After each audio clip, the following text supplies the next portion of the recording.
অনন্য সম্মানে কারা এবারে ভূষিত হবেন, মানে আমরা কাদের স্বীকৃতি দিয়ে গর্বিত হব, চলুন বলি। আপনারা জানেন যে সমাজের বিভিন্ন ক্ষেত্রের যারা মান বৃদ্ধি করেন, সমাজের বিভিন্ন ক্ষেত্রে যাদের কন্ট্রিবিউশন সত্যি না স্মরণ করলে, না স্বীকৃতি দিলে আমাদের চলার পথ আগামীতে রুদ্ধ হয়ে যাবে। তেমনই একজন, আজ শুরুই করব তাকে দিয়ে, তার সৃষ্টি দিয়ে। তিনি কথায় বলেন না, সুরে বলেন না, তিনি তার হাতের স্ট্রোকে কথা বলেন। তিনি কে আমি বলবো না, বরং দেখি তার যাত্রাপথটা। আসুন দেখি চিত্রশিল্পী কে, কার কথা বলছি আমি, দেখব।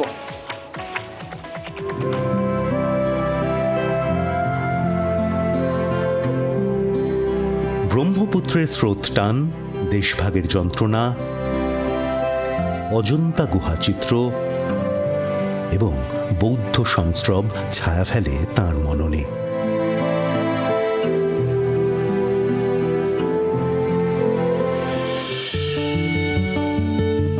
ফিগারেটিভ আর্ট থেকে দেহাতীত বিমূর্ততায় পা, বেঙ্গল স্কুল অফ আর্ট থেকে ইউরোপীয় আধুনিকতা, মূর্ততা থেকে অ্যাবস্ট্রাক্ট এক্সপ্রেশনিজম, পরে সেই বিমূর্ততা থেকেই পৌঁছে যাওয়া এক পোয়েটিক অ্যাবস্ট্রাকশনে, হারিয়ে যাওয়া সময়ের দুঃখ জাগানিয়া স্মৃতি আর তার নিহিত কাব্যই কি তার শিল্পের ল্যান্ডস্কেপ।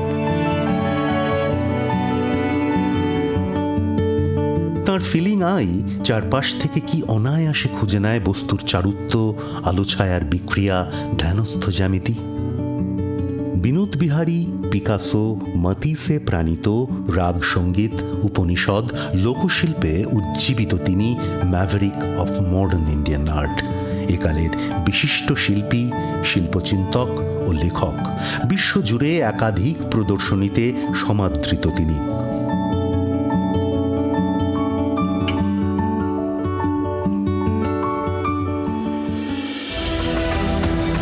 ভারতীয় চিত্রকলায় অনন্য অবদানের জন্য জি 24 ঘণ্টা অনন্য সম্মান 1432-এ সম্মানিত শ্রী গণেশ হালুই। তাকে সম্মান জানাতে পেরে সম্মানিত আমরা।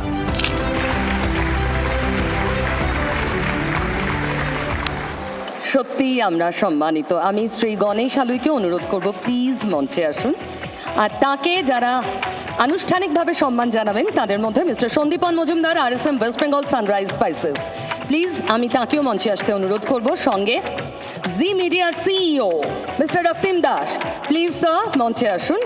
এছাড়াও আমার সঙ্গে মঞ্চে এখন থাকবেন বিশিষ্ট চিত্রশিল্পী সুব্রত গঙ্গোপাধ্যায় এবং বনি, অভিনেতা বনি। প্লিজ বনিকেও মঞ্চে আসতে অনুরোধ করব।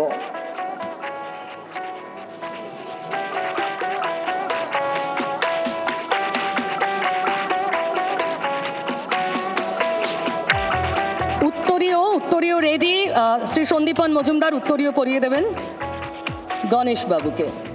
গণেশবাবু অনেক অভিনন্দন আপনাকে, অনেক অনেক অভিনন্দন। একটা শংসাপত্র, খুব সুন্দর দেখতে শংসাপত্র, সেটি আমি তুলে দিতে অনুরোধ করব। আমার সঙ্গে এই মুহূর্তে রয়েছেন সন্দীপন বাবু, প্লিজ শংসাপত্রটা আপনি হাতে তুলে দিন। গণেশবাবুর হাতে সন্দীপন মজুমদার, সানরাইজ স্পাইসেসের অফিসার, RSM ওয়েস্ট বেঙ্গল, তিনি তুলে দিলেন। আর বাকি রয়েছে ট্রফি। বনি এবং সুব্রত বাবুকে আমি অনুরোধ করব ট্রফিটা গণেশ হালুইয়ের হাতে তুলে দিতে। Thank you so much. যদি একটা ছোট্ট মাইকের ব্যবস্থা করা যায়। এক্স্যাক্টলি, আমি আসছি। দিন। অনেক অভিনন্দন। শুধু দুটো লাইন বলুন, আপনি তো হাতে কথা বলেন, আজ মুখে যদি বলেন। আমি ধরে আছি। হ্যাঁ বলুন।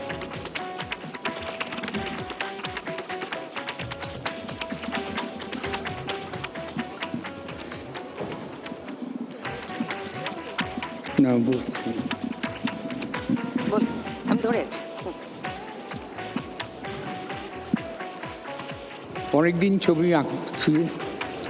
শিল্প কি, ছবি আঁকাটা কি, কেন আঁকি, কি তাড়নায় এই আঁকা এতদিন ধরে চালিয়ে যাচ্ছি, সাধারণত যারা ছবি আঁকে তাদের জীবনটা বড় কষ্টের।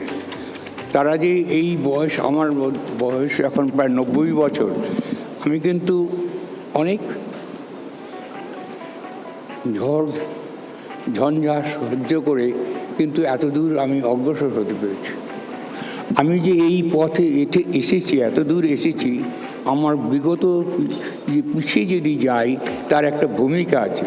সেই ভূমিকাটা আমাকে এখানে নিয়ে এসেছে। সেই ভূমিকাটা হলো শিল্পের প্রতি আমার ভালোবাসা, জিজ্ঞাসা। আমি যা দেখি তা আঁকি না, যা আঁকি তাই দেখি। এটা হলো আমার ছবির বাহ। ধারণা। বাহ। আর যেমন আমি মনে করি আপনার মাইক যে আমি দেখি, আমার একটা বিশ্বাস আছে, সেই বিশ্বাস হলো এই যে একজন সর্বশক্তিমান আছেন যাকে কেউ অস্বীকার করতে পারবে না। সে নাস্তিক হোক আস্তিক হোক, কিন্তু আছেন তিনি। তাকে জিজ্ঞাসা করি আমি দেখি, তুমি দেখাও, আমি আঁকি, তুমি ছবি হয়ে ওঠো। এই হলো জীবনের আমাদের সাধনা। এই যে মূর্ত আর অমূর্ত, আমার ছবির ভিতরে আপনারা দেখলেন যে মূর্ত অমূর্ত। অমূর্ত কি মূর্ত কি, এই নিয়ে ধাঁধায় অনেক আছে, অনেকেই প্রশ্ন, অনেকেই বিভ্রান্ত, ঠিক বোঝে না তারা যে মূর্ত কি অমূর্ত কি, বিমূর্ত কি। ঠিক, মূর্ত হলো যেটা, আপনি ছেড়ে দিন, আমি ধরছি। যেটা হলো উপস্থিত, আর বিমূর্ত হলো যেটা অনুপস্থিত। যে বর্তমান আছে, যে অবর্তমান আছে। গণেশবাবু, আমরা সত্যি আন্তরিকভাবে সম্মানিত শুধু আপনার হাতে আজকে এইটুকু তুলে দিতে পেরে। মানে এটা আপনার কাজের কোনো স্বীকৃতি নয়। আর আমার এত ভালো লাগছে, 90 বছর বয়স, উনি এখানে দাঁড়িয়ে এত অসুস্থতা সত্ত্বেও এসেছেন আমাদের সম্মানিত করতে। Thank you so much. Thank you all. Please, thank you. বাংলার আওয়াজ, বাঙালির আবেগ, জি 24 ঘন্টা।